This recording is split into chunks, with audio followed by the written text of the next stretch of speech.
Guys, my name is Kimberly Christina Balderas. I do PR for Students of Consciousness, and I'm here with one of our top organizers, Kenna Shelton. Great. So, Kenny, why did you join SOC?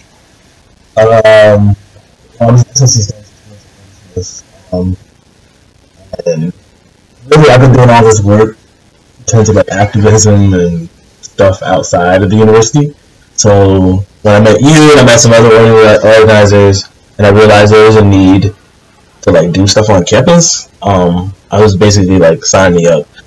Specifically that we met, around the time that Trump was elected, and there was a lot of, emotions going around, and it seemed like a unique idea to organize people here, right, on issues that matter.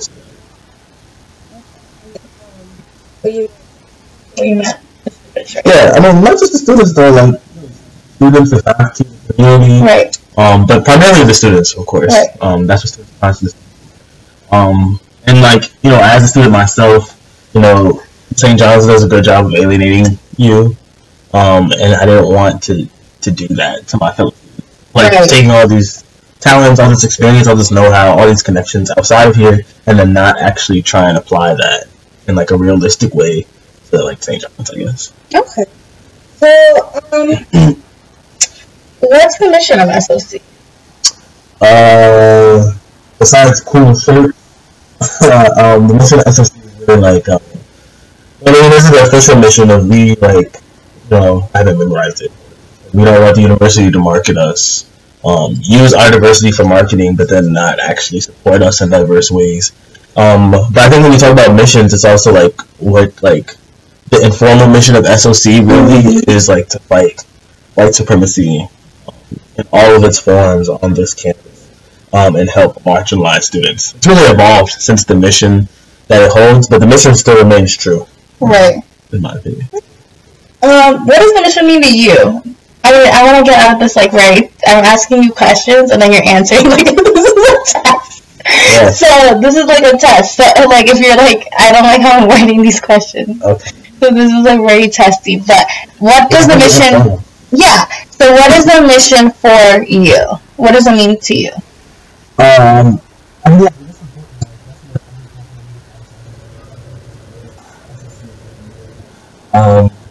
like, that's the concept really to me is just like, it's just support. And people will fight alongside you. It's really hard to find other activists or other organizers, other people who are willing to like do things to actually advance the cause of all marginalized people. That's very hard, and like you always need the energy of those people around you. So like I know, we have disagreements and spits and spats all the time. That's the part of like group. But I know at the end of the day, like if I'm gonna be stuck in the trenches, I'd rather be stuck in the trenches with people in the SOC. So it's a consciousness, and like how we also like have this commitment to serving students, like across the board, no matter what happens. Like there's been a lot of turmoil this semester, this year, or whatever, but like still there's this commitment by everybody who's in SOC that we're committed to students, we're committed to each other, and like we love one another in like a radical type of form.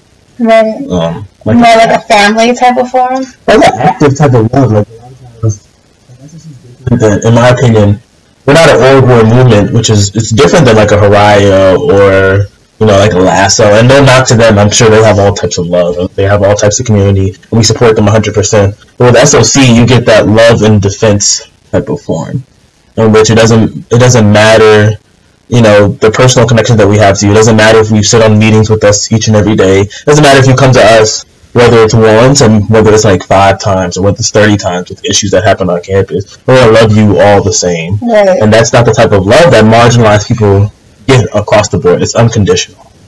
Right. This is your senior year. Mm-hmm. So what improvements have you seen? A lot of students have been talking about that they've seen things happen this year that they haven't seen from previous years. So what improvements have you seen from the university administration to like students as well and faculty and staff? Like what have you seen them in response to everything that's happened this school year? I think it's so hard to stick for like, okay, okay, this year 10% of racism's gone off campus. Right. Like, you don't get that, and most people aren't engaged. Like, you know, I was the same way. Like, you come to class, you come to school, you come to class, right? Once St. John shows you who it really is, or once racism shows up, you just like skate through. Like, you don't really care anymore. And like, I don't fault people for doing that. Like, you know, go to college. But I think the biggest thing is though is like the long-term thing is like you're changing the culture of this university, whether a lot of people like it or not. In which like they know. I think the university knows because of the accomplishments of people who came before us, like really because of the accomplishments of people who came before us and established students of consciousness and all of the groundwork and the unheard work and like the hours that they've probably labored to do this, that I'm able to like take a group of students and like push the cause even further. So I think that's what the improvements that I've seen is like when I first came here as a freshman, like St. John's was, yeah, it's racist, but America's also racist. So it's like really hard to identify the problem. But now my senior year, people are really clear in identifying the problem. And it matches up with like a lot of stuff that's going on outside in the world, that like now, I guess, us as marginalized students are kind of catching up and applying that here at St. John's. So it's like, you know, in 2016, Students' Consciousness held a protest in DAC. And then now, in 2017, you know, students now had another protest. Right, and we went to the vice president's office. It was like that condition kind of continues. So it's like more of like, I don't want to say tangible improvement because a lot of times it's like a lot of people want to see immediate things, which is great, and they deserve that, right? You deserve every right to see immediate improvements, right? To see immediate changes, right? So like different levels of faculty hiring, that's been the case, right? More explicit ways of them trying to have diversity. Like before, they only talked about diversity in the action plans in terms of marketing, but now diversity is explicitly listed in the curriculum, right? There's a Center for Academic Diversity that's going to be happening, right? So there's like nice, tangible things that people can grasp on that like SOC accomplished, but also the student body accomplished with the faculty, the alumni, right? But I think the bigger goal here that I've seen is the culture starting to shift. Okay. So like from my freshman year to now, I see that like I'm actually a little bit, not far away, but I'm starting to be affirmed in my valuing. If it's not from the administration or a lot of the faculty, it's from the people that I feel like are on the right side of history. Okay. That was great. That was really good. So, in regards to administration, do you feel like administration is doing any improvements? And when I mean administration, I am talking about higher administration. Oh, okay. So not the people. Yeah.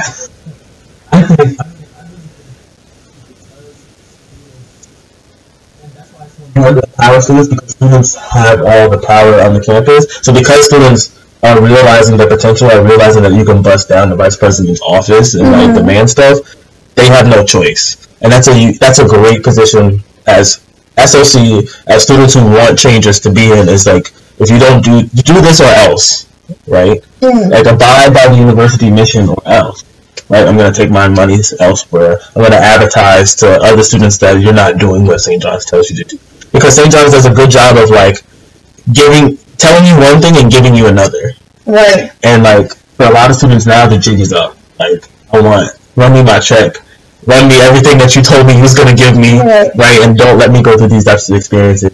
But I think higher administration, of course, because you know that's how the system does. They have to, you know, open up a dialogue, and they have to be ready and willing to be engaged. That's part of their job. But I think it's really good when, like, we're in the vice president's office, and he said, like, you know, if people don't believe in the missions and the values of love, respect, you know, truth, and all these types of things, they don't belong here, right? The St. John's mission, mission and the core values. So if they don't abide by the mission and the core values, that they don't belong here at this university. And in my opinion, he would have never said that when he first got here. He would have never said that 2 years ago. He would have never said that 3 years ago. So it's like, yes, you know, I can go speak to different administrators now and like get some stuff done, but I have to make it clear that I can never go in there, or any of us can never go in there and get things done if it wasn't for the backing of students behind us. So it's like I'm going into a meeting representing at least 50 students, like at the base, 50 students, or the 400 that are on our email list. Right? Then you go in there with like significant more amount of power. So it's like not that. I mean, we do need administrators. We do need them to do their jobs, but it's like we're in a more better position because now we're collectively asking for this type of stuff instead of all the individualism that goes on sometimes. Okay. Just to get a better, clear understanding, do you think some administrators are working towards the goals of SOC or just the marginalized student body versus other administration? Is there work being done, not from us, but from administration themselves? Yeah, I mean, this is a choice, but actually make something happen. I mean, they had Nada Llewellyn with the chief diversity officer, right? She works underneath her boss, which is Joe, the vice president, right? Bobby has been pretty good at terms of pushing stuff. Mangione, he's been doing some of the different types of faculty hiring, right? So the faculty of color have been doing a great job, right? Us as students, marginalized students have been doing a great job of pushing for this type of stuff. So there seems to be some institutional push, right? The Center for Academic Diversity, let me know if I'm talking too fast. No, good. The Center for Academic Diversity is happening, and they're explicitly changing their curriculum to include equity types of pedagogical stuff, right? There's going to be a class on diversity. Right, when we came to them with the list of demands, before it was looked at as oh no, and now it's looked at why didn't this stuff happen already? So shout out to Nada Llewellyn for doing all this types of stuff. But my thing is we can't just get complacent and we all students conscious in terms of administration is to be a thorn in their side, but also elevate the consciousness of them, right? So we have to keep our foot in their necks as just a figure of speech, right? We have to keep our foot on their necks and constantly pressure them to get us immediate things while also recognizing that there's a longer term goal of raising the consciousness of the university. Because not everybody's going to understand what we mean when we say all white people are racist. And take it. So we have to understand I'm not doing that, but obviously other students have more patience than I do to sit down and understand and have the patience to understand that and explain that when we say students at this school is racist, it's not a personal attack on the university. It's an attack on white supremacy and how it functions throughout the university. So there are a lot of different things that need to happen, and so prior to the university, they were willing to listen, at least open up a dialogue, and there have been tangible things that they're doing. So it's before, when students were punching and trying to break down the wall, there was no one on the other side. And now, I think, and other people might disagree, I think because they have no choice, right, because students have been punching this wall and breaking down this wall for so long that it looks bad if they don't do that, if they don't actually value the students who are the most valuable parts of this university, who do the most humanitarian work out there, who embody every single aspect of the mission, of the Vincentian culture, every single thing. So yeah, going to the university, they're actually doing some types of things from top down, but it wouldn't happen, in my opinion, if it wasn't from bottom up. Yeah. Did you want to talk about the protest and how that went? And do you want to start from when did the organizers decide, you know what, we're going to protest on Thursday and we're going to march into the president's office? I mean, the Torch did a good piece on covering a little bit of the aspects of what went down. So I support Ariana when she wrote the she's a woman of color, so she definitely needs to get a shout out, and her work needs to be done and she needs to be paid. I don't know if she's paid her. So she did a great job, a fantastic job of covering. Of course, she couldn't dive into too much details about what's going on, and she wasn't there for a large part of it, but that's fine. But so the protest really stems from, the thing with St. John's is racism on this campus is so slick that no one's outright calling you the N-word each and every day, right? Then, a lot of students, yes, that happens, and I don't want to discount that happens to them, because it's a really real factor. But it's this university, and, through different types of means, that's how white supremacy works up here in the North, is, they devalue and, push down your human dignity in so many different ways. So it isn't your professor calling you the N-word, it's your professor, challenging you, when you're I didn't get a C on this paper, I actually got an A. Different types of things, those the looks you get. It's the take off your hood, or why you have those headphones on. It's the you getting stopped by public safety at 1 in the afternoon on campus. It's all these different types of things that the consciousness of the university isn't there, and it's starting to get there where you can be that's racist because there's so many ways that they can try and sneak out of it. So the protest really came from that type of frustration that I feel a lot of marginalized students feel but then can't articulate or like don't actually want to deal with because you're like after 4 years I'm just gonna dip, right? So there that culture is there. So that's like the little simmering anger, I think. I don't know if anger is the right word, but like frustration that a lot of marginalized students face, but then don't have the right times to adequately just like let it all out, right? So that was real. And then of course the faculty council meeting. Not to touch too much onto that because as SFC released a statement, so I encourage everybody to read that so that people who wrote the statement, their work just doesn't go unheard, and it's actually appreciated. So at the faculty council meeting, I've been presenting on how, and this is before I joined SOC, I've been presenting on... Since your freshman year, right? Yeah, my freshman year. I wanted more, like, black faculty. Okay, so you joined student government, you were sent there as a rep, and then you ended up doing it just as a student. Yeah, so joined student government. Like, I joined student government, I'm a government politics major, so I joined student government because, like, it's advertised, you know, government, stuff like that. This is way before I was any radical the way I am now. And I was sent there as a rep. I was the only one that ever went to these meetings. And, you know, at first I went trying to change small stuff like the way classes are advertised, you know, change little aspects of the curricula, or just, you know, network with other professors. But I you know, when I spoke up, I would just get these looks and the tension would change. And I remember, like, if I got treated like that small type of like racism, like the one that you can't be like, you're all in here is just racist. It's just like that small look that you get, or the tension you get, the attitude that people give you. I was like, if I get that for asking for more diverse, you know, advisors, I might as well just shoot for the whole thing.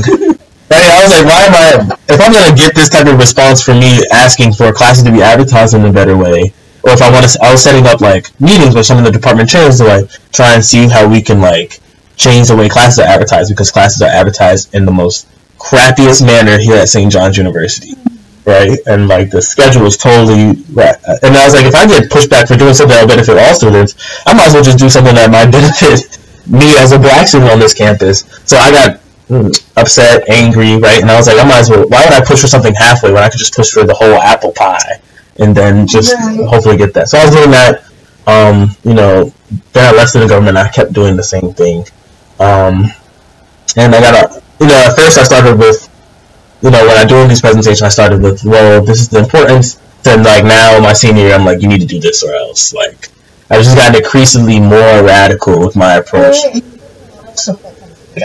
Yeah, I got a lot of support from students. I got a lot of pushback from faculty. I remember, you know, my first speech that I gave in terms of, like, just advisement, there's this one woman, she's in the art and design department. Not the same professor we're going to be talking about today. Or some other department, and she would always turn her back on me whenever I spoke. She could never, like, I'm not even talking about looking me in the eye, or like, she would never even face towards me. And this is a room where all chairs are faced towards you, and she would just purposely, like, turn her back on me. And, like, the only time she ever spoke to me was one time I was making a speech for, like, diverse faculty hiring, and explicitly getting black professors tenure and stuff like that. She spoke to me and asked me, well, what do you want us to do, quit our jobs? So it was like the first time she ever looked at me and spoke to me as a person was when she wanted to challenge me on something that would benefit black students. I told her she should quit her job. Yeah. Yeah. So, but what this faculty council meeting, I don't want to get too much into that because it takes away from the question that you had. But it's important to have some context. Just like with this faculty council meeting, it's like one of the faculty council meetings in the liberal arts and College of Arts and Sciences are entirely way too white, white and male. But we also have some white females in there. That's how white supremacy kind of works as well. Right, and they determine the curricula. Right, they you know, are in touch with the department heads. Right, they control so much when it comes to faculty stuff. Right. And, you know, there's all this turmoil going on with some of the black orgs and a lot of disillusionment by a lot of the black students by, like, the organizations that are on campus. And so, you know, in my opinion, racism is a good thing to unite around. For all the wrong reasons, right? But racism is a great thing to unite around and get black people as a collective to fight for something. And so a lot of students wanted to show up because one of the concerns at one of the town halls is that we don't have enough black professors. And I thought this was a good idea. Students to come out, voice their concerns. And, you know, I give my normal speech. I view it as normal, in which we need, because Yeah, excuse me, sorry. I gave a speech that the university can't be racist and intention at the same time. Like, those two values are just dialectically opposed to one another. Right. One is about service and social justice. One is about devaluing and dehumanizing groups of people based on bullshit, in my opinion. And so, I make that argument. I also make the argument that is like, black students, we've been through the most. We're the biggest humanitarians, in my opinion, in the world, right? And we deserve, for the amount of money that we put into this university, just the fact that you pay and get a separate experience than other students. But also, it's so easy to marginalize us even further as black students, or people who even people across the board who don't experience a positive experience at St. John's. It's so easy to marginalize us by pulling out 50 people or 200 people or 500 people who have had positive experience and say, well, 500 people have experienced it, only 20 people haven't had it, so these people are just not important, right? Instead of understanding that these 20 people having bad experiences, by elevating their position and elevating their experience and limiting those solutions, you really elevate the entire university. And I also made a comment that, if professors aren't willing to, because change isn't going to happen overnight. If white professors aren't willing to, educate themselves on racism, educate themselves on sexism, educate themselves on other types of marginalizations, if they're not, ready to educate themselves on, Islamophobia, but they want to go in classrooms and, educate marginalized students, they shouldn't be here. Right. Now, you can't say that, slavery was so long ago, get over it, and then still want to educate black students. Right. Those things don't work. And then there's all these loopholes about, well, I work in the physics department, but, even then, racism proceeds through all types of things. You have labs, right? People got to talk to each other at some point, right? So they didn't like that I told them basically they need to resign and quit their jobs. But I think it's an important point, that if you're not ready to do your job, you gotta go. And I think that's the standard that a lot of students are held to. If I don't do the course material for my class, right, if you don't do this assignment, you get an F, right? Because you didn't do what you were supposed to do, right? You didn't abide by the rules and the structure and the syllabus and every single requirement that you're given. The same thing should be held, the professor should be held to the same standard. Just because you have a PhD doesn't mean you're smart. So you gotta educate yourself. So I give that speech, and, not to dive too deep into that stuff, really. Because I don't want, there's a whole statement. There's so many stories. Yeah, but there's a whole statement on it as well. People can go read. The professor gives a remark that, I'm being racist and that racism will never be over, and she doesn't see me as black, and then she just goes down the whole checklist of stupid things to say to a black student about racism. Right. It was a huge turnout too. So many students came out. Yeah, so to this specific one. Yeah, to right? the specific one. Not advertised at all, right? Right. Can you expand on that a little bit?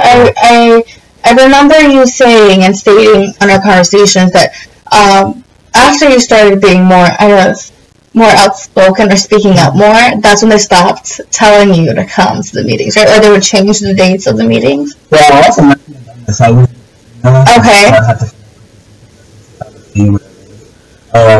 But I remember that specific meeting, they moved it like 2 days before. Right. So I had to get an email from somebody else to find out where it was. And at a certain point, just send me the email. I'm going to be there. Just let me know, right? And the thing is, a lot of students don't even know what a faculty council meeting is. They didn't know that they could come and, see what the faculty do or how it impacts their curricula. The thing is, I think the idea is that student government should be there to advocate for this type of stuff. Right. So it shouldn't take a mass of students to enter that. So I also think it's student government is required to do the job on this one and have greater engagement with students and be there. So it shouldn't have been to the point where I was there, not a student government representative at all anymore. But this one had about 10 black students showed up. Right. And they basically saw this aspect of racism. Not aspect, it was racism. Yeah. Explicit racism. Explicit racism, right? The our intelligence, and what she told us that we need to understand the proper we need to understand the history of this country. We need to stop making general assumptions about people and all these other types of racist, colorblind statements. The chair of the physics department, got up and said that basically black people aren't qualified enough to be professors in his department, so he's not going to explicitly look for race hiring, right? And like I know through sources he doesn't even advertise in diverse places. You can find black people. Right. He only advertises in like Nature magazine, like black people. Yeah. Right. So like all this other types of different stuff to negate any types of our experiences. And it was basically the thing is, if there are any white people in the room that disagreed with that, and I saw some of the faces, they didn't speak up. So like the entire room was racist because no one spoke up in defense of. Right, they were complicit. Yeah, right. And the thing is, you had black students in there crying, emotional, and like that's just the tone of the room. That's just how it is. But I think it's back to the administrators. The vice president said he heard about the comments that are made in the faculty council meeting. He doesn't support them, and people who make comments like that will not be supported here at the university. I think it's amazing that he's been like so. I think it's very interesting. Not amazing. Yeah. I think it's very interesting that he hasn't heard about this, and then it brought us to this point for him to start hearing about things. And I think it's amazing that he's actually listening to what's happening at his school. I don't give him like a pass though, because he should be knowing what the fuck is going on. I mean, what is going on? What is going on? But just to go back, again, I'm so sorry that happened to you.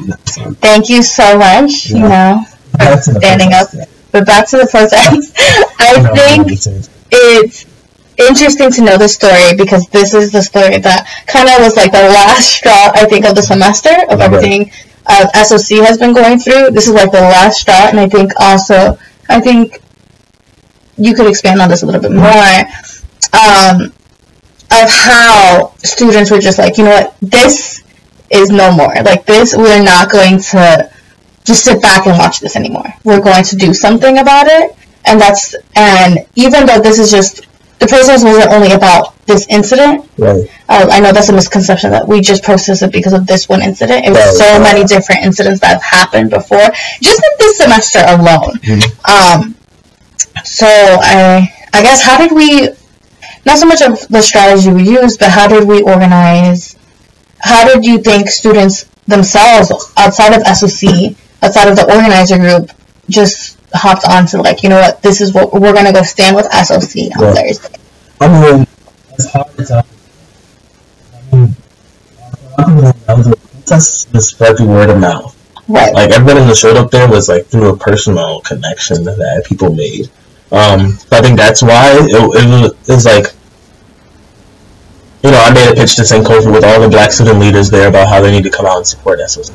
And like, I always have faith in black people. Like at the end of the day, you got to, like, it's the only people you got. And there's some people in our group were shaky about, well, people are gonna show up.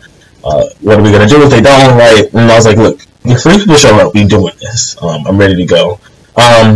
So I think, I can't put myself in the mind of somebody who's outside of SOC. I don't want to try. I think it's just through conversation with them we can kind of see their viewpoint.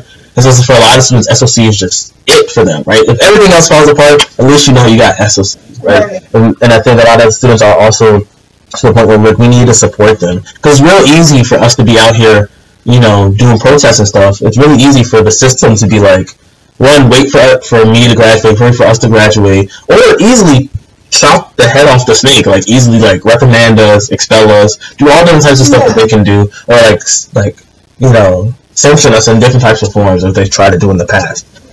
So it's like it takes a greater student effort. But I think it's just like this is like you kind of said, like this is the straw that broke the camel's back. I think that's the challenge of SOC more in the future is like to take these moments and turn it into a movement. And we've done this in a beautiful job, but I think this is like people could see themselves in the place that I was in.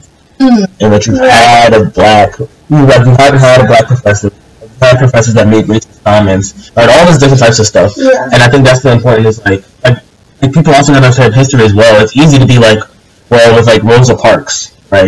This was just one moment. Like this is just one instance that happened. But people were able to connect it to a broader movement and also be like, I could see myself at Rosa Parks. Or if like, if this had happened to Rosa Parks, imagine what's gonna happen to me. Because Rosa Parks was just the ideal type of woman in community organizing. So it's also important for people to also understand history and like the things that I've done with SOC or other people have done with SOC is just a continuation of understanding history, what the ancestors have done. So like when we talked about word of mouth protests, it was a harken back to the Montgomery bus boycott. It was like thinking about how do people how do people, thousands of people in Montgomery decide that we're not going to ride the bus, and then do that for years, some change? That had to be personal connection, right? And so, like, we didn't need to. I mean, of course, it's 2017. Social media is great, but the thing is, you didn't want to get co-opted by social media by saying we having a protest. Next, public safety shows up, all the stuff.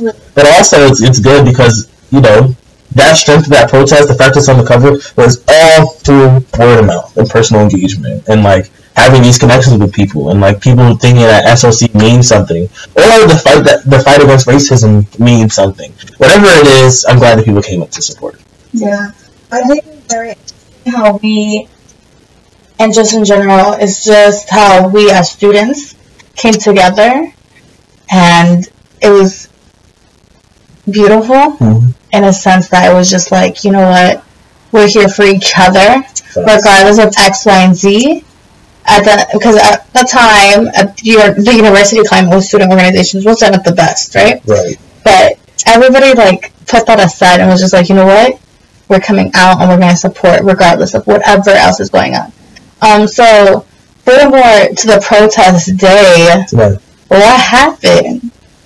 Well, because a lot of people at campus aren't used to protests like you are, or aren't organizers, aren't ready. I know there was a lot of fear around. A lot of students were like, the first fear within, I think, SOC was like, are we going to have this for sure? Like, not so much for sure, but are we prepared to be like just us five? You know what I mean? Our first thing, are we prepared to just be us five, and are we gonna go through it with it? And then I guess, how did you, because I wasn't there, how did you and the other organizers prep the students? Because they're scared of, scholarships, grades, public safety, all those other fear factors that's, reasonable. Yeah, I mean, as SLC, we don't do a demonstration, let's do that. Right. But of course, you always gotta, like, the right moment to come. But also, I think it's important, as I told people in SLC, as long as we're strong, everything else, all the chips will fall in place. So, like, none of us can be scared, right? And, like, of course, sometimes I might get butterflies in my stomach, but, of course, you steel yourself. And before we walked in there, we all crowded up. And, like, I told them, like, think about the first students who were here on this campus at St. John's, the first black students who were here at this campus, right? After, like, St. John's finally let them in, and imagine what they felt. Think about all the ancestors they've been through, from slavery to Jim Crow to the Red Summer of 1919, where they're just lynching black people. Like, think about every single ancestor we've had, Ida B. Wells, Fannie Lou Hamer, and all these people that what they've gone through, right? And know that you are next up, right? You are next in line. Just trying to motivate people to steel themselves. Right. But I basically told them, like, what we're about to do is not going to be popular. What we're about to do is not going to bring us clout. Like, it's not going to do anything. But you can't be ruled by what is popular, or you can't be ruled by money. You can't be ruled, like, what you're about to do might affect your scholarship, right? What you're going to do might affect personal relationships, right? What you're about to do, like, but you can't be ruled by money. You can't be ruled by vanity, right? You can't be ruled by popularity. You got to be ruled by the sense of right and wrong. And, like, I asked them before we walked in, like, do you think what we're about to do is right? Right? If you think what we're about to do is right, then you have full, like, disclosure, you have full strength in your heart to go out there and do it. And so there's a lot of stealing people, like, hyping them up, like, let's do this, right? So that there's also, like, of course, not everybody wants to be at the forefront. There's, like, also us as SOC taking charge and, like, leading it. Like, luckily, like, when we got in there, right, they had community day, so there was a lot of students in there. So it was a good disruption event. And, like, there's loud music, right? So before we walked in there, we heard a chant, and I was like, you hear that music? Like, it's loud. We gotta be louder. Well, we gotta be louder. And everybody's, like, hyped up, ready to go. And there was, like, some confusion when we first got in there because I told some people to go to the top, I told some people to go to the bottom, right? And some people were confused, and everyone yeah, and a lot of people were just like, well, when are we gonna start? Who's gonna start it? And, like, I was just organizing people, so I didn't even know that who was gonna start it. Right, so I just grabbed the mic and just. Because some of the organizers were coming from, like, class and stuff like that. And everybody's in our group is just comfortable, just like, excuse me. We're gonna start today. Right, so that's a fact. That time. Initiative. Probably my next month we turn off for the time, and I said, and, that was the ancestors? Yeah, it was the ancestors, so and this is like, what really helped that protest succeed that day was just, I think, love for one another and just like strength, really. Because when we went from, like, first people congregated outside of DAC, went in DAC with music, then went outside DAC, you know, we had a little rally, and then we walked all the way to Newman Hall, like, and then decided as a group we're all going into Newman Hall and busting down somebody's door. Like, students packed the staircase outside the president's office, like, all this, like, wonderful different types of things, and that wouldn't have happened. What if people didn't stay together and there was no strength in numbers? Because it would have been cool if it was 3 of us, but it wouldn't have been as effective. Right? And like, we were outside Newman Hall, we were all trying to make a collective decision of what we're going to do. And they're like, well, if we go and bust down the president's door, what might happen to my scholarship? Or I don't want to get in trouble or this and that. And I said, for them, I'll do it. I'll go in there myself and I'll do it. And they're like, no, we can't let you do that. So then we all bust in there. No. That goes back to the unconditional love. Man, we can't let him go by himself, right? I think it's interesting how, like, from the video footage, the small video footage we do have, it's like from outside of DAC, there was like at least, like, when I say like 10 to 15 kids. Right. Inside of DAC, outside where the little, what do you know what school thing is? The little crest of the school is? There's like, I see like another 15, 20 people, right? But when we get to the staircase, you see people like just adding onto the staircase, and then you guys filled up the entire Starbucks. Yeah. So I was just like, this looks like 50 kids. And then you guys are walking and people are marching towards Newman Hall. Yeah. You just see, I see Claire just grab the mic and she's like chanting Asada's chant. And then there's just like, you could hear the kids. And then the staircase in Newman Hall, there was like 40 kids? Yeah. 50 kids. And then how y'all just packed the vice president's office, right? Exactly. How did you? So I know you went to you want to see Bobby first.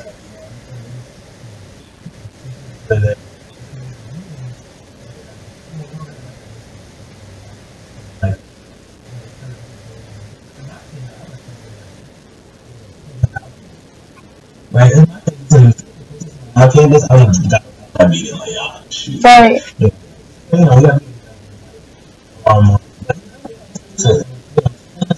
I think the first we had to show that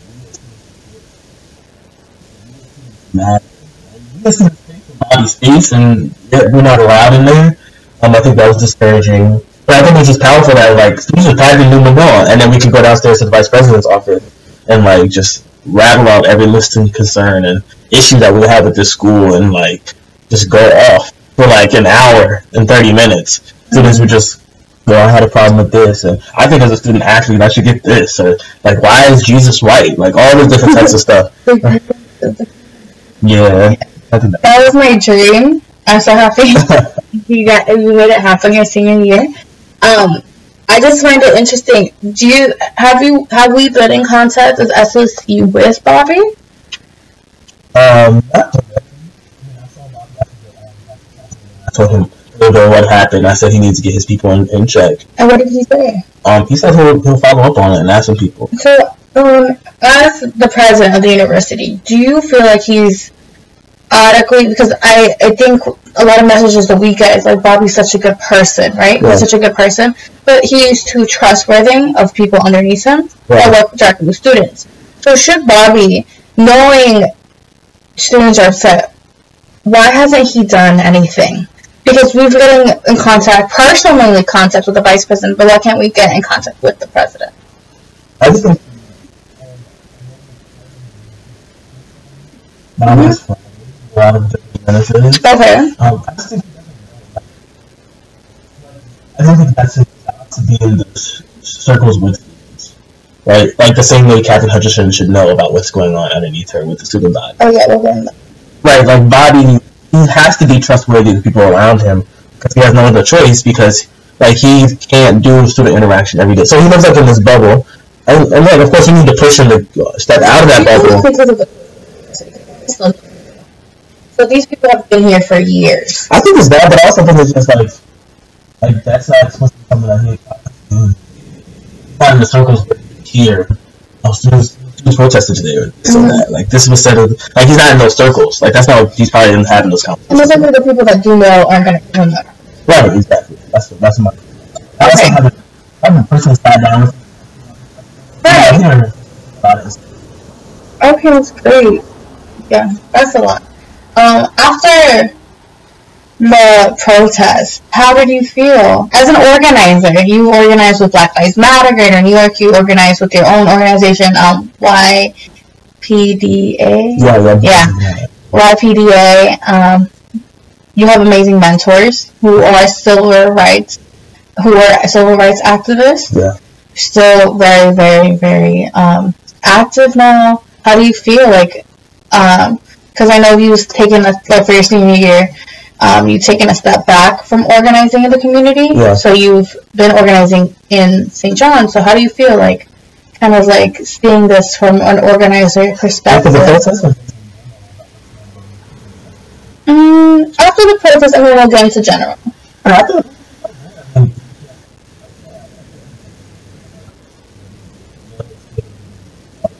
Right. That's only the thing I think. Diverse, all martial arts students either from different colleges, like within the university support, and like that happened, right? There wasn't a huge outpouring of support in which we had 300 people, but through word of mouth, we had a bunch of students show up. I can only imagine what we can do, a larger dedicated effort, and really start directing our program to like what Malcolm X calls the man on the street.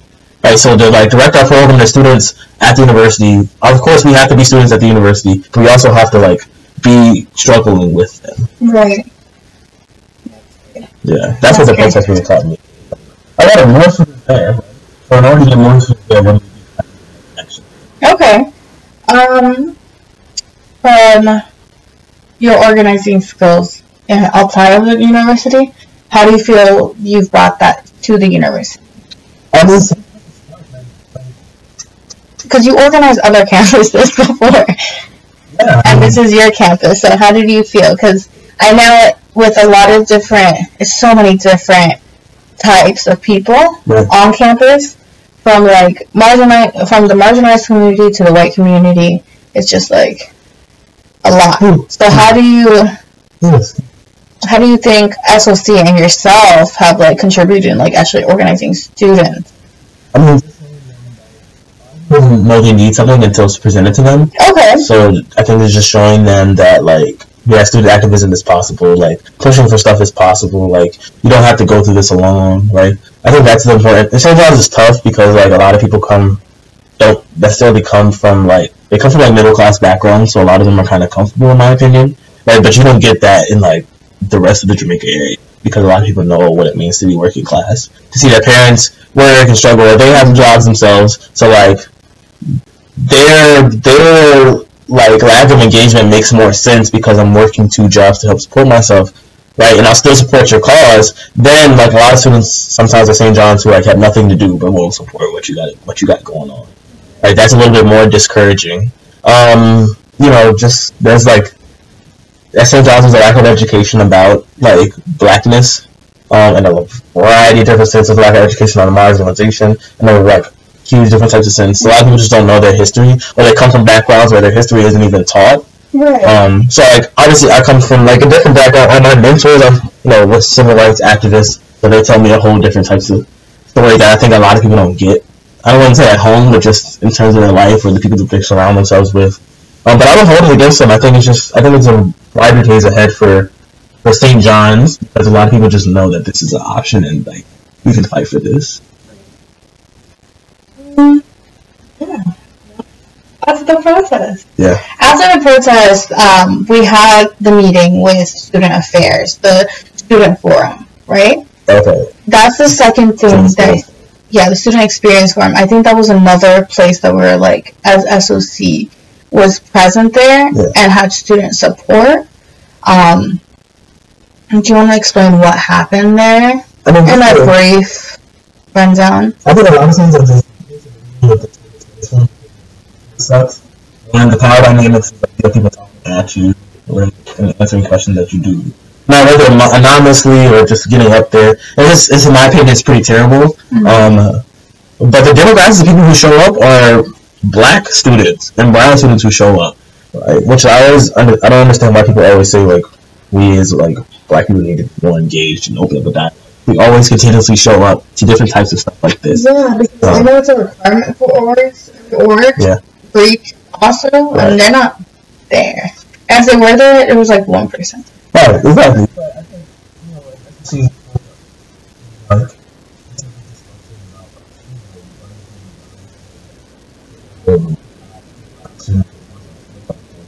because there's this whole tick of like, well, let's create a dialogue and let's like talk about this type of stuff. But for like marginalized people, we don't need to talk about this stuff. We need action. We need tangible stuff. We don't need to sit in the office with somebody who's racist and try and explain to them our humanity. That's not something I'm down for. It was good, like in terms of disruption, get people riled up, and present them an option that isn't so entrenched in like respectability politics, right? So you have to like pander to people's feelings, right? Of this type of stuff.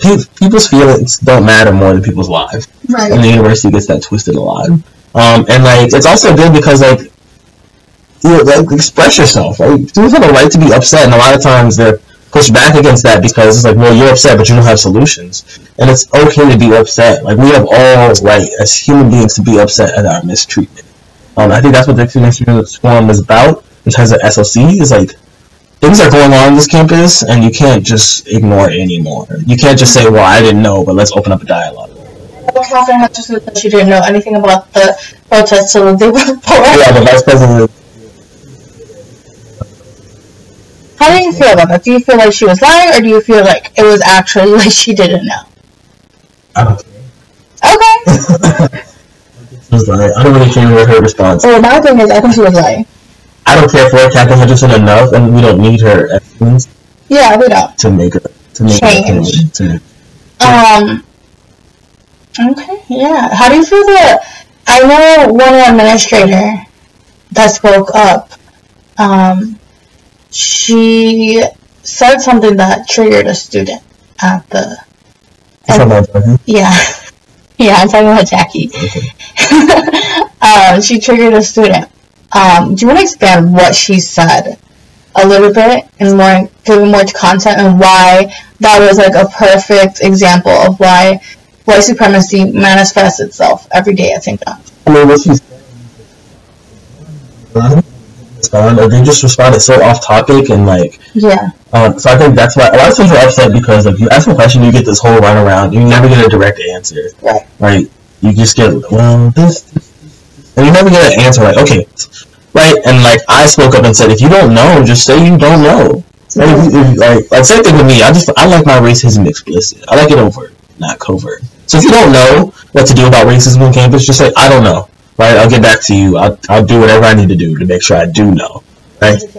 I'm going to educate myself. I don't know the students' experiences, concerns, right? So I'm not going to have you come to me. I'm going to go to you, right? I'm going to place myself in those circles, right? The burden all the time is on students. I think a lot of students were like upset about that. But what Jackie said was basically like, as students, we need to make like if we're not having our concerns heard, then shame on us. She said that if we're going to protest or do stuff on campus, it has to be done in a peaceful manner, not in a violent manner. It was just a total disregard for like what we did, and it just really. She went kind of off topic and like talking about the world outside. The world outside. Yeah. And I understand why the student was upset. It's just like this university just don't care about. I was only one. Yeah. And I think it's interesting how she, just to go back, is like what stuck with me because I was also there was she said that kind of in an undertoned way, like we were violent, like our protest is violent, that there's ways to protest that aren't violent, right? Yeah. And I'm just like, sweetheart, that's not violent. Right. Right. I'm telling you, this university values people's feelings more than justice. Right. And they have to switch that. Justice matters more than people's feelings. Yeah. So you can be like, yes, Becky, you're racist. But it's okay, we can work together to fix that. But they can't even get over the fact that you just said that they're racist to maybe take some ownership.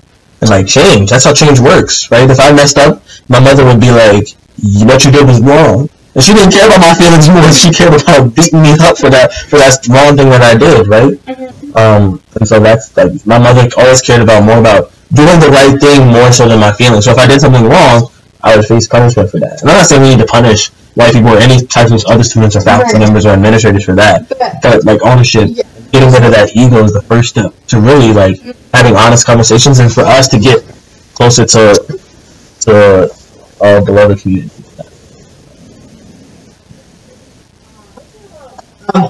Let's change the topic. I think the protest was amazing turnout. Thank you for all the students that were there, that came out to support. Thank you for the students that weren't there but still supported us on social media and other platforms, or just saw us and you were just engaged. Thank you so much. Thank you for the students that also participated in the Student Experience Forum. I know it was very, very hard sometimes to speak out and speak about your experience in front of people. So I want to say thank you for your bravery and your courage. It was great. Very, very appreciated by that. I want to switch the topic to public safety. Has public safety done anything to improve? Or are they in the works of improving anything for Black and brown students by the end of the semester? Right, have they been working? Yeah, the semester's over, so have they done anything? Other than reaching out, because I know there was just a cute meeting. Yeah. It wasn't like not cute for our perspective, but cute from their. Something about the school satisfied with trying to hire from our diverse schools, not pull from NYPD. Right, but other people like me, I don't even like police. I think police should be about it. I don't even think we should have a public safety officer. Might be like different, right? So I think it kind of depends on who you are. And I don't want to put us all in this monolith, right? I want to elevate the consciousness of other Black people at the school to understand that, like, in no way is public safety designed to keep us safe. In no way is the police designed to keep us safe, right? Right? All these different types of stuff. But, of course, I don't want to put everybody's, like, knowledge in one box and say, well, this is what Black people at St. John's think. They should have a public safety, right? So, like, yeah, I think it depends on kind of who you ask.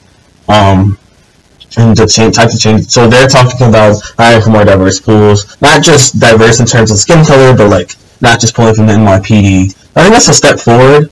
I guess it depends on who you ask, really. I really think it's a step further, or a step in any type of progressive. It's just changing the culture of public safety. Yeah. I don't know your thoughts of that. I mean, yeah, changing the culture is important, but I think the role of yeah, in general.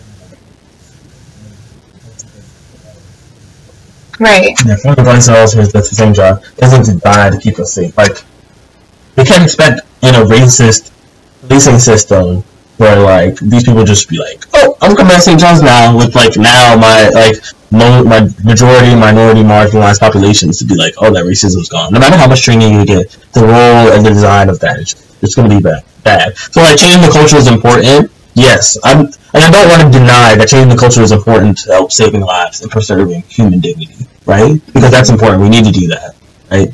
Things aren't just going to be better overnight, right? But, like, we also have to be cognizant of what's our end goal, right? In terms of public safety, what's our end goal in terms of, like, SOC? What's our end goal in terms of, like, changing, like, what do we want to change the culture to do what? Right. Do we want it to change the culture to have equity? Do we want to change the culture to have liberation? Do we want to change it to have equality? Right? We got to be explicit in terms of, like, after we identify the problem, because I think that's just a lot of things that we have.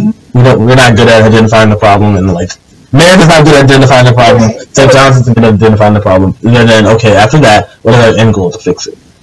What do you say that public safety's problem is? It's racist. Okay.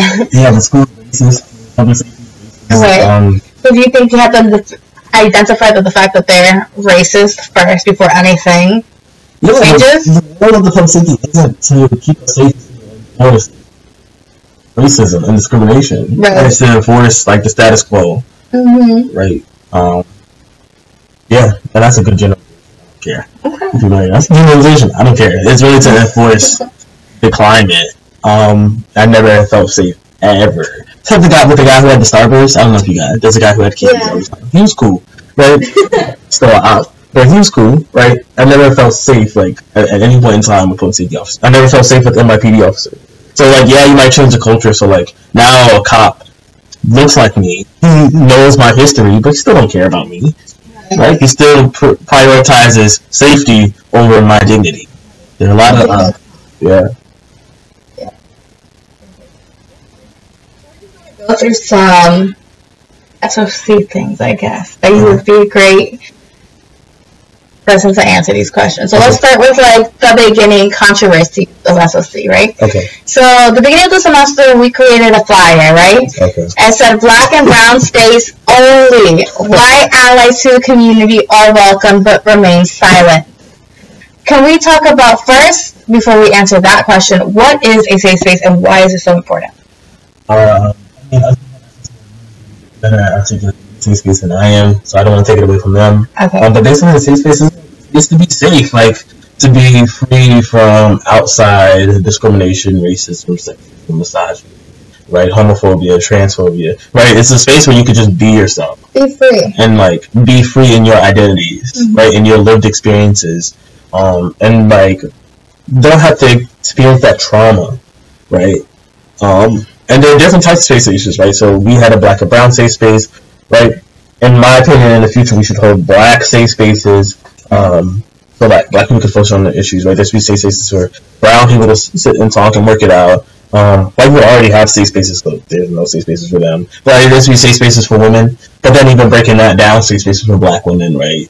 There should be safe spaces for people who are LGBTQ, right? And then even breaking it down, there's so many different identities to work through, and we should take careful dedication to giving each person their own safe space as we work to build this community and build St. John's entire safe space in general. Like, so we shouldn't forget that safe spaces is a strategy to getting this university, to getting this city, to getting this state, to getting this nation, to getting this world to be a safe space. Also, a lot of people said that. I think you want me to answer the. I'm gonna have you answer that question, but just I guess another question before we answer that question. A lot of students felt like SOC was being racist towards or discriminating against white students, right? So I just wanted to hear your thoughts and your response to that.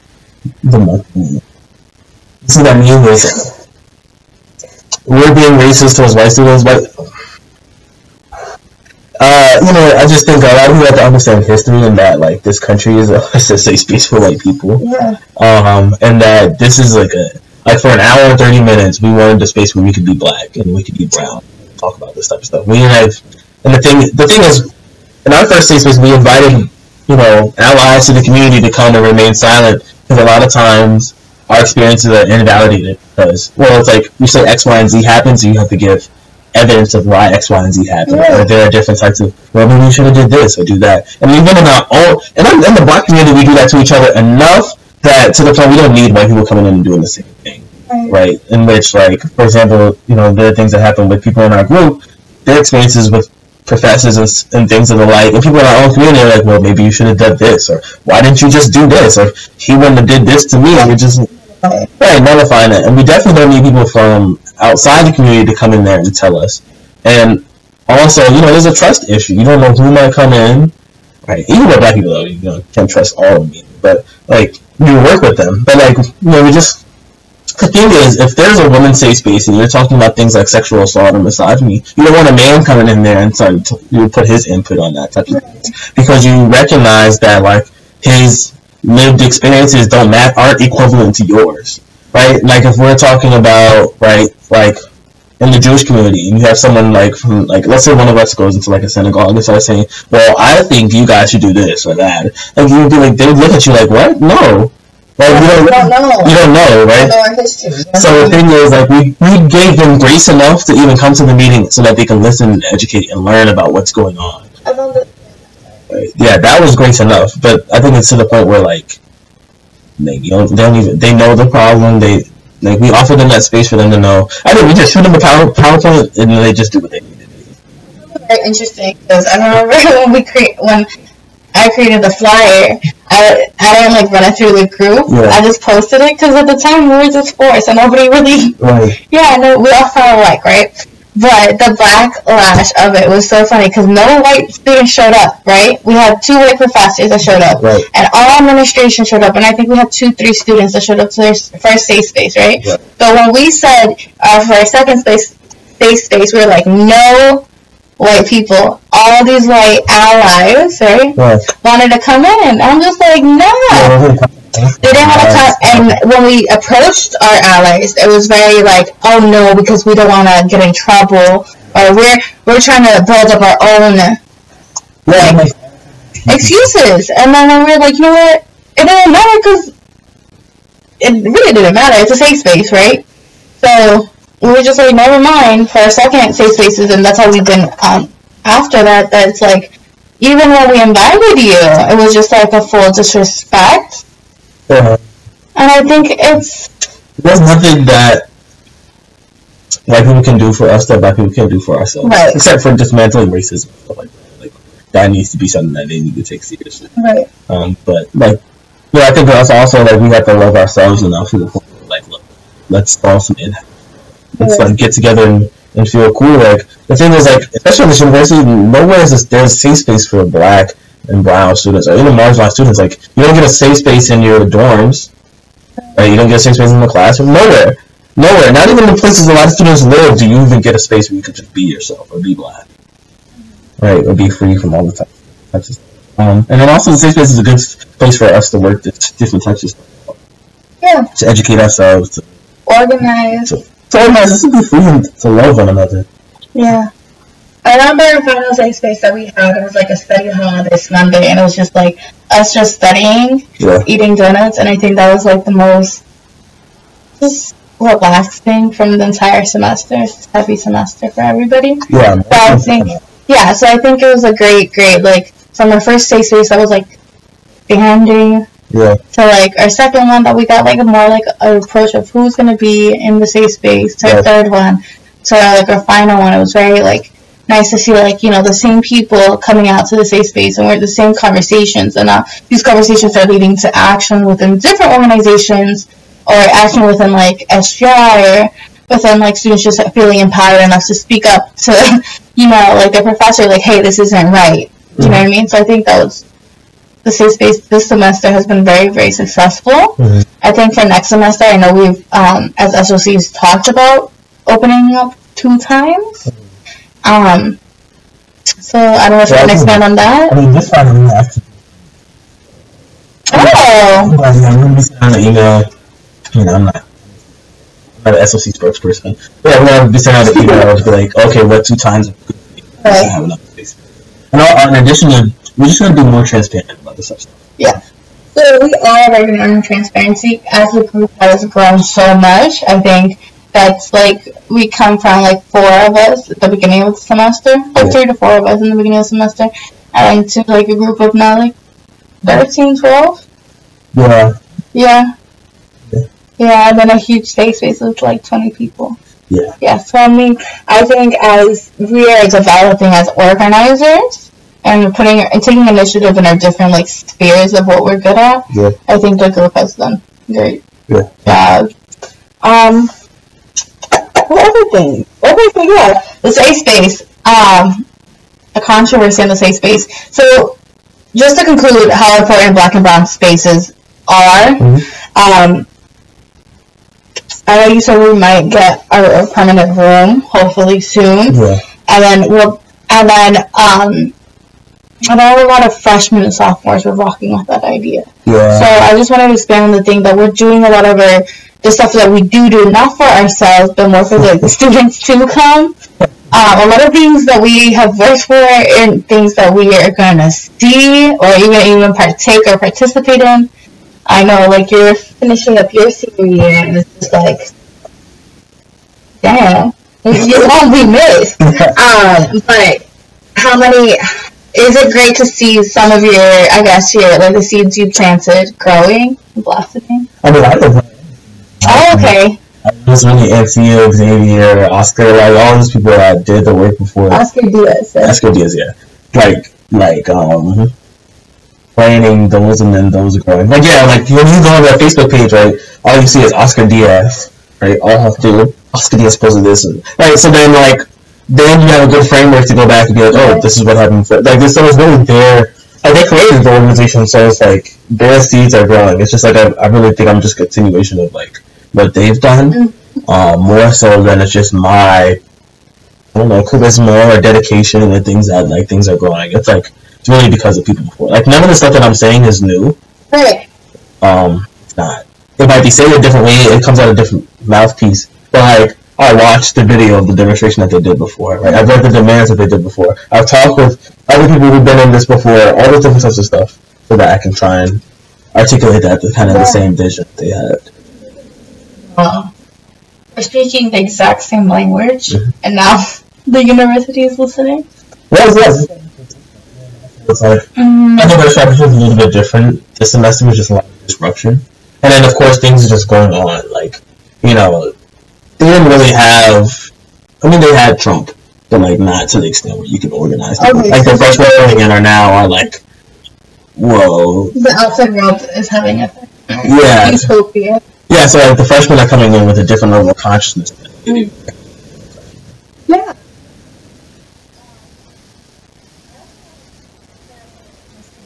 That we, as organizers, have, like, took it, like, just, like, ran with it a little bit this semester is SOC being radical.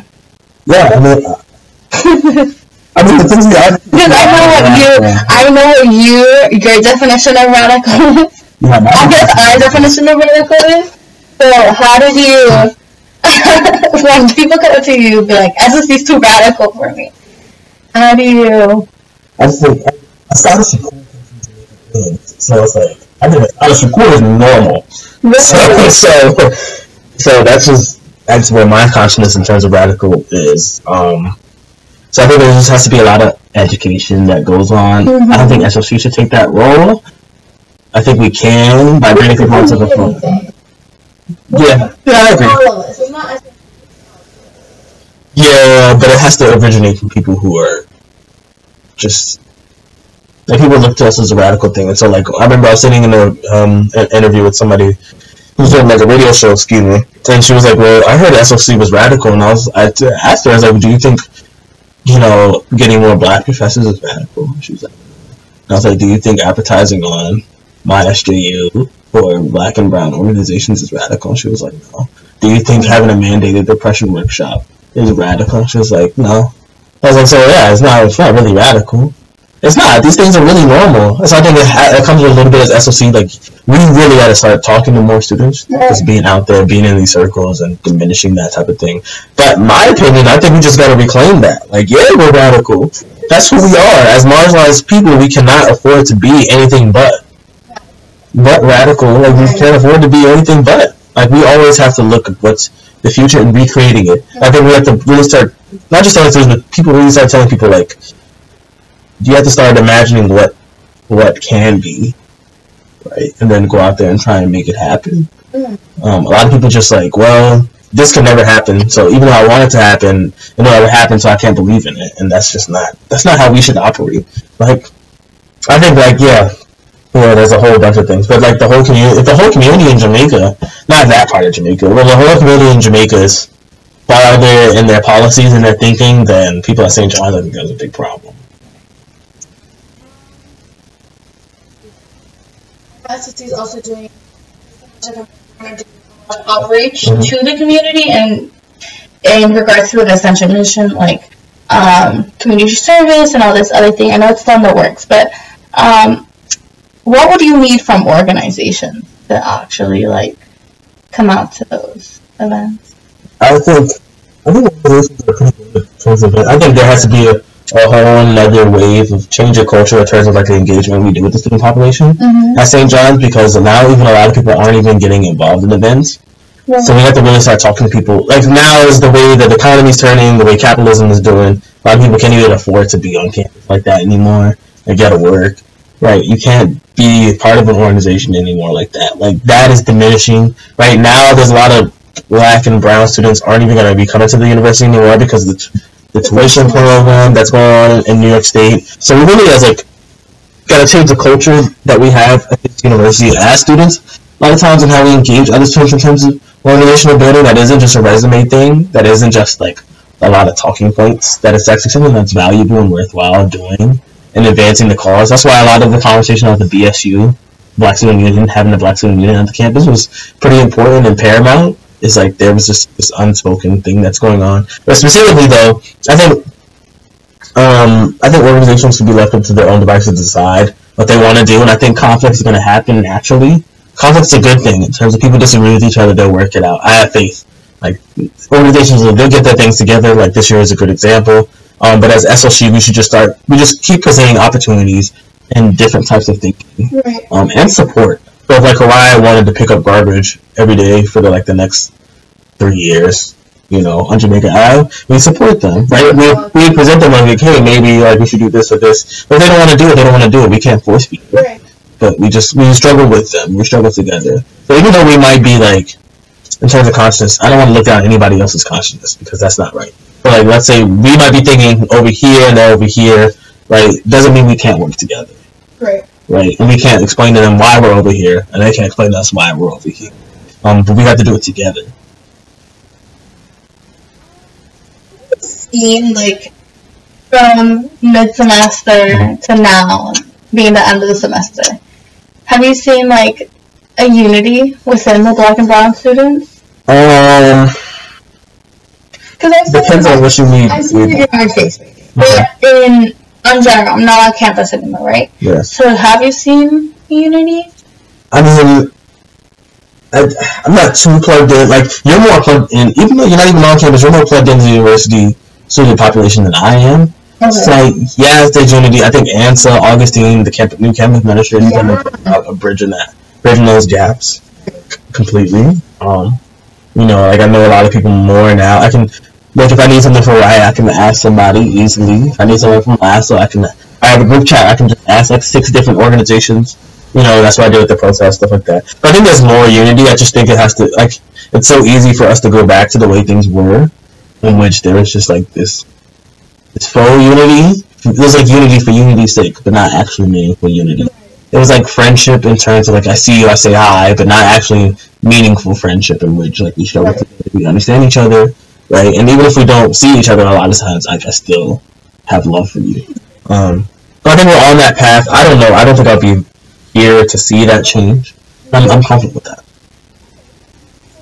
You're graduating. Yes. So what do you, next semester, I know we've talked about it a lot, what are you going to work on as an organizer for SOC before you leave? Like, what needs to get done? What are your goals, your personal goals with SOC? And then, yeah. Really just like, no, not the face. It's just, I'm just a person. What do you do for an initiative, right, this year? Because it's just like things just happen. I strongly believe the community picks its leader, right? And picks leaders. And there's a lot of leaders at St. John's that are picked by St. John's community, right? So the reason I asked you to do this interview, right, is because I know you personally, and also you out there doing stuff, right? I remember my biggest fear coming into this year is like NCA wasn't around, right? So my biggest thing, it was like, okay, I'm not going to be on campus. Who am I going to trust, right? And I didn't have to think twice because you already did the work that needed to be done. You know what I mean? Along with everybody else in the group. You know what I mean? So it was just like, and a lot of leadership that's rising up within SOC itself, it's like beautiful. So I'm not saying, so yeah. Leadership thing, I always think it's like a community thing. Community picks its leader. Right, yeah. I agree. So what are your goals as, this leader or as just as organizer of SOC to leave before you actually leave us and graduate? I mean, the biggest thing, that's what I learned from my mentors, you have to invest in people coming behind you. So like, I can't tell everybody everything that I know about organizing about this semester. I don't even know everything about SOC, right? Or like, for example, you either. Like, we have to like struggle with people and explain things to people, like be patient and like develop people so that when we leave, we trust them wholeheartedly. I'm not saying we don't trust them now, but like so that they have all the knowledge that like they know, okay, in 2014, right, this was done with the university. In 2017, Kenneth said this here and then this happened. So that like people can build upon not only my mistakes, but the mistakes that we made this year. Because even personally, I made a lot of mistakes, right? I made a lot of missteps. That's important to understand history so that next year people don't have to make those same mistakes. But they're like, well, Kenneth did a lot of disruption this year. How about we not take that route? Right? Maybe we try this one. Or, Ancia and Xavier did this, so we can't do exactly that, but we can't do exactly what Kenneth did, so let's maybe try and figure out some new avenue. Or, Kathy Hutchinson has been here for this amount of years. She said this at this meeting. I can go on and on, right? So it's just about developing new leadership, especially in a decentralized group. So with a decentralized group, everybody has to be on the same page. They have to basically finish each other's sentence and have the same, knowledge level, right?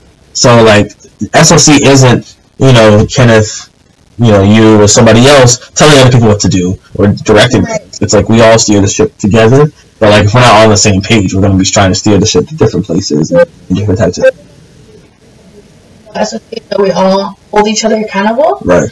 Especially now that we're 12. Yes. We're all okay, what are we all thinking? We're moving, every step we take together. We're not leaving anybody behind. Yes. And I think that's great because I see other students noticing that they're who do come to the safe space and do know the other organizers. You're okay, I vibe with this person, I vibe with this person, I could connect with this person, and I'm talking about students from freshmen, sophomores. They're you know what, I can latch onto this person because I just vibe, right? There's a vibe. So as organizers, I know in general, taking the step of mentorship that we've talked about, right. For other students to come, because most of us are seniors and juniors. Right. So, your goal for the end of this semester is what I'm getting is just to develop other leadership. Yeah, because at this point it's a little too late to get. I mean, I'm not saying it's definitely not too late. It's just this semester, spring semester is gonna go by quick. Black History Month, so a lot of people's attention will be taken away doing that type of stuff. So I'm not really looking at. I'm not the person who looks to change tangible stuff. It's now that I'm exiting, what can I do to push it forward? And then of course, as an alumni, I'm still gonna be active, engaged, helping any different types of. Yeah, I don't know about that. The capitalist stuff. But trying any way that I can do to help push it forward. And then I'm just really excited because much like I love SOC, I love doing work with St. John's. I just really want to start getting back to what I was doing before my community. Yeah. Okay. Yeah. Well, Kenneth, thank you so much for clearing up a lot of things with SOC. I'm really excited for the new semester to come. We have our safe space. Hopefully, we'll have more details about that. Our website is fully updated. Yes. Please use a reporting system.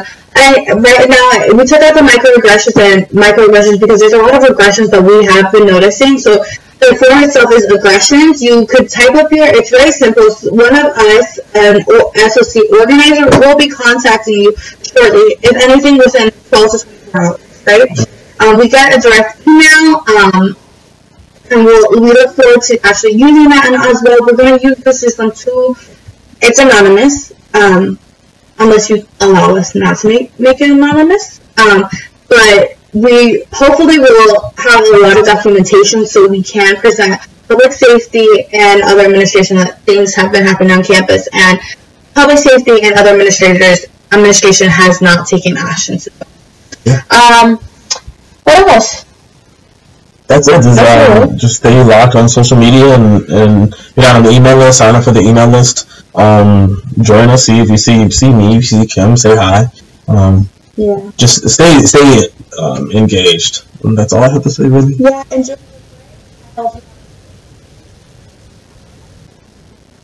Semester to come.